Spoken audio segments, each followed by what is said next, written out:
আপনারা দেখছেন আসলে এই গাছে প্রচুর পরিমাণে আম ধরে রয়েছে। তো এটা আমাদের রুস্তম ভাইয়ের গাছ। তো রুস্তম ভাই, আপনার এই গাছে যে প্রচুর পরিমাণে আম ধরে রয়েছে, আসলে এর রহস্যটা কি? আমরা দেখতে পাচ্ছি প্রচুর আম, আসলে এত আম ধরার কারণটা কি? এর রহস্য মানে প্রতি বছর গাছে খাদ্য দেওয়া হয়। প্রতি বছর গাছে প্রতি খাবার বছর দেন? খাদ্য দেওয়া হয়, তাই? আম পাড়ার পর খাদ্য দেওয়া হয়। আম পাড়ার পর খাদ্য হ্যাঁ, দেন।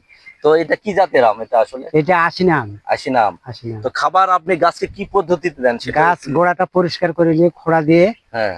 ডিএপি, ইউরিয়া, পটাশ, জিন, বোরন সব এক জায়গা করে হ্যাঁ, পরিমাণ মতো প্রতি বছর দেওয়া হয়। প্রতি বছর খাদ্য। এই গোড়ায় দেন হ্যাঁ, নাকি? গোড়ায় দিই, তারপর মাটি দিয়ে চাপা দিই। মাটি দিয়ে আবার চাপা হ্যাঁ, দেন, মানে মাটিটা আলগা করে হ্যাঁ, দেন? মাটি আলগা করে। তো আপনারা জানলেন যে আসলে এটা নওগাঁর একটি উপজেলা, নিয়ামতপুরে আমি রয়েছি। তো এখানে আপনারা নিজে চোখেই দেখতে পাচ্ছেন গাছে পর্যাপ্ত আম ধরে রয়েছে, দেখতেই বেশ ভালো লাগছে। আসলে নওগাঁতে যে এত আম উৎপাদন হচ্ছে এবং আম এক একটি গাছে প্রচুর পরিমাণে আম ধরে রয়েছে, আপনারা দেখতেই পাচ্ছেন। তো এই গাছে এই এত পরিমাণে আম ধরার পিছনে কিন্তু যেই কারণটা, সেটা হলো যে ওনারা কিন্তু গাছে প্রচুর পরিমাণে যত্ন নিয়ে থাকেন।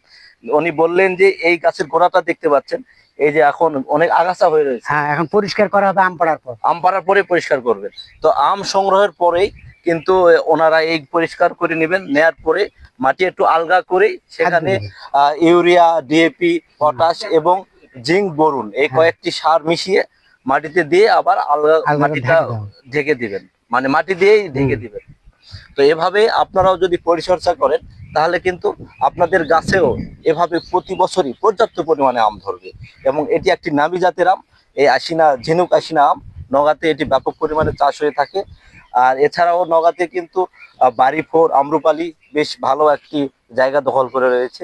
সব জাতের গাছেই এভাবে প্রতি বছরে আপনারা গাছকে খাবার দিবেন এবং আম সংগ্রহের পরে একটি ছত্রাকনাশক এবং কীটনাশক স্প্রে করে দিবেন, তাহলে প্রতি বছরে ঠিক এভাবে আপনাদের গাছেও আম ধরবে।